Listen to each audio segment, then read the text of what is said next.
కుటుంబం అనేది మీరు గుర్తుపెట్టుకోవాలి. కుటుంబం మనకందరికి ఒక భద్రత. అదే సమయంలో కుటుంబంలో పిల్లలు కానీ ఎవరన్నా వయసులో ఉండే పిల్లలంతా కూడా చిన్న పిల్లలు ఉంటే తల్లి తండ్రినే కాకుండా అత్తమామలు కూడా చూసుకునే పరిస్థితి ఉంటుంది. ఇటీవల అది కూడా పిలిపించాను. రేపు రాబోయే రోజుల్లో పిల్లలను చూసుకునే బాధ్యత ఒక్క భార్యదే కాదు, భర్తది కూడా. పిల్లల్ని సమానంగా చూసుకోవాలి. ఉద్యోగస్తులకైతే ఒక పిలిపించాను.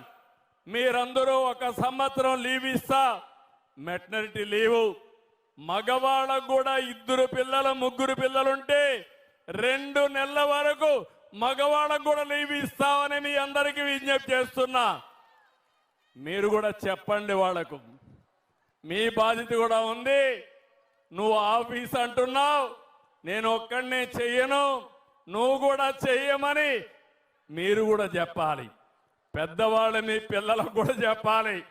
మీరు నవ్వుతున్నారు, ఎందుకంటే మీ కోడలంటే ఒక విధంగా చూస్తారు, కొడుకంటే ఇంకొక విధంగా చూస్తారు. ఇప్పుడు కొడుకు కోడలు 2 సమాన బాధ్యత. పిల్లల పెంపకం అని మరొకసారి మీ అందరికీ విజ్ఞప్తి చేస్తున్నా. ఒకప్పుడు నేను ఫ్యామిలీ ప్లానింగ్ మాట్లాడినప్పుడు ఇదే మారిగా మాట్లాడాను. ఊరూరు వచ్చాను. 5 మంది పిల్లలుంటే నష్టం ఏంటో చెప్పాను.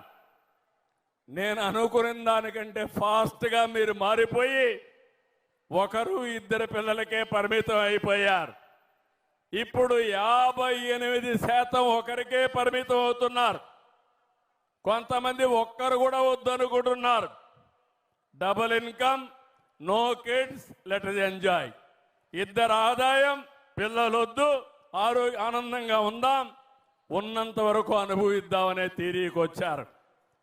మీ మారిగానే మీ తల్లిదండ్రులు అనుకుంటే మీరు పుట్టేవాళ్ళ అని అడుగుతున్నా.